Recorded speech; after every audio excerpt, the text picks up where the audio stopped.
बिना सिर की डाइन बुरी और गांव वाले। बहुत समय पहले की बात है।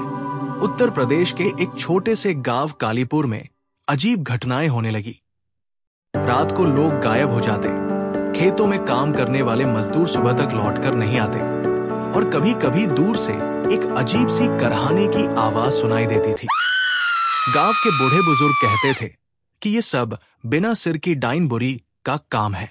कहते हैं कई साल पहले इसी गांव में एक औरत बुरी नाम की रहती थी, जिसे लोग जादू टोने वाली मानते थे।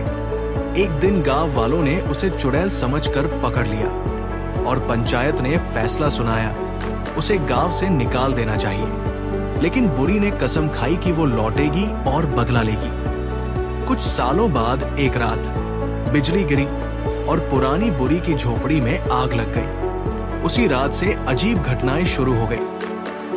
लोगों का कहना था कि अब बुरी बिना सिर के लौट आई है। कोई उसे चलता देखता तो कोई कहता कि वो हवा में उड़ रही थी। सबसे डरावनी बात यह थी कि वो सिर के बिना भी हंसती थी। उसकी हंसी गांव की गलियों में गूंजती थी।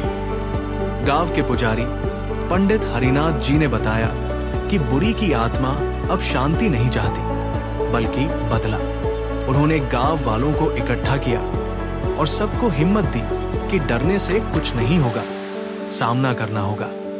पंडित जी ने बताया कि डाइन की आत्मा को रोकने का एक ही तरीका है, उसे उसके शरीर के साथ शांति देना।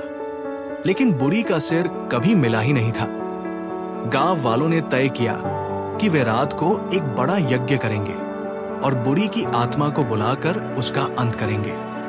रात को जब पूरा गांव मंदिर में यज्ञ कर रहा था, अचानक ठंडी हवा चली, दीपक बुझने लगे और मंदिर के बाहर एक साया दिखाई दिया। बिना सिर की डाइन बुरी। उसकी हंसी से सब कांप गए, लेकिन पंडित जी डरे नहीं। उन्होंने मंत्रों का उच्चारण तेज कर दिया। बुरी चिल्लाई, लेकिन तभी गांव की एक बुजुर्ग महिला माई गोमती सामने आई।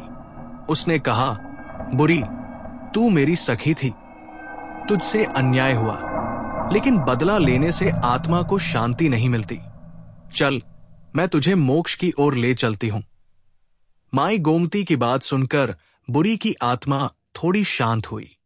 तभी यज्ञ की आग तेज भड़कने लगी और एक तेज प्रकाश में बुरी की आत्मा उसमें समा गई। फिर सब कुछ शांत हो गया, हवा भी रुक गई और आसमान में तारे साफ दिखने लगे।